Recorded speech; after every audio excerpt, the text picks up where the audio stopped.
Okay, good morning to all students. Today we will discuss presentation of data. यहाँ पे ना fourth step statics का, जैसे statics की स्टेप्स क्या थे? Collection of data, organisation of data, फिर क्या आता है ऑर्गेनाइजेशन के बाद प्रेजेंटेशन ऑफ डाटा, ये आपका थर्ड है। फिर एनालिसिस ऑफ डाटा और फिर लास्ट होता है फाइनल रिपोर्ट और इवैल्यूएशन ऑफ डाटा। ये आपका थर्ड जो स्टेप्स है वो है।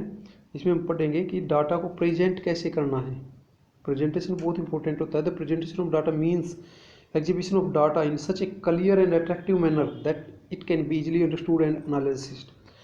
डाटा को इस प्रकार से प्रेजेंट करना है, आप जो डाटा कलेक्ट करके लेके आए सिस्टेमेटिक ढंग से आपने ऑर्गेनाइज किया उसको, अब उसको ना प्रेजेंट करना है। ठीक है, प्रेजेंट इस प्रकार से करना कि बहुत इजी हो, अट्रैक्टिव डाटा हो।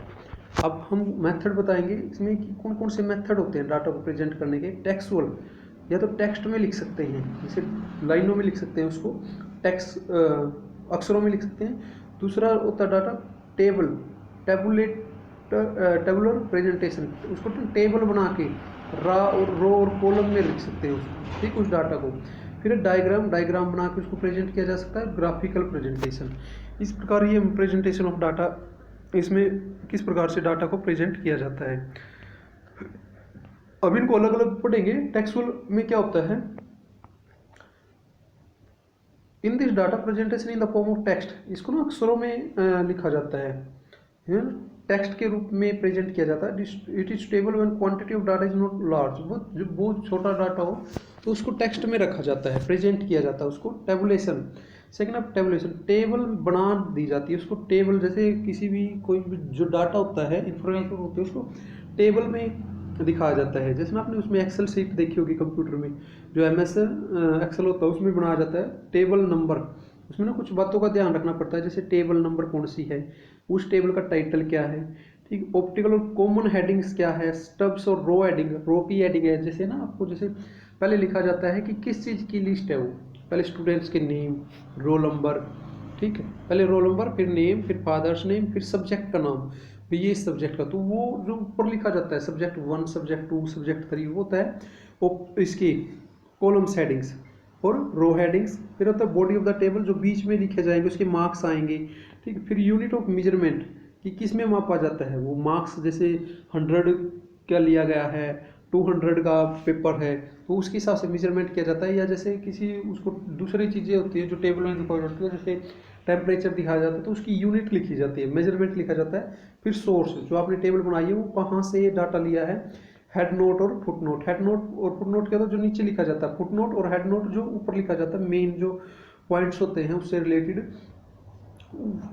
उन चीज़ों का ध्यान रखना पड़ता है। Features of a good table, अब जो टेबल है उसकी फीचर्स क्या है, विशेषताएं क्या होती हैं, क्या चीज़ें मेन चीज़ होती है उसमें ना, तो कंपेटेबल विद द ऑब्जेक्टिव, जो अपना ऑब्जेक्टिव है, जो अपना उद्देश्य है उसको बनाने का, उसको डाटा को रखने का, उसे ना वो ईजिली हम उस डाटा को अचीव कर सकते हैं, उसको दिखा सकते हैं। हेल्पफुल इन कंपैरिजन, कंपैरिजन करने में आसान होता है। एक तो लिखा होता है डाटा ऐसी लाइनों में, एक टेबल में, उसको कई डाटा होते हैं जो उनके साथ कंपैरिजन किया जा सकता है।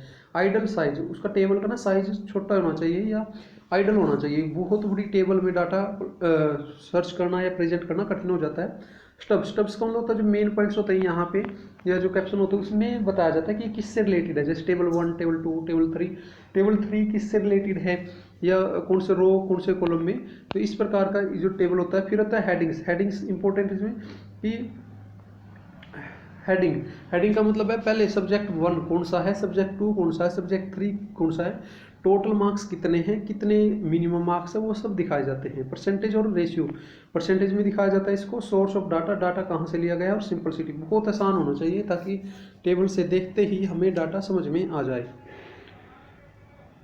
अब पढ़ेंगे काइंड्स ऑफ टेबल भी कई प्रकार की होती है, देखो ना, जैसे इसमें बताया अकॉर्डिंग टू पर्पज के हिसाब से टेबल बनाई जाती है, और अकॉर्डिंग टू ओरिजिनलिटी और अकॉर्डिंग टू कंस्ट्रक्शन के हिसाब से जो टेबल बनाई जाती है।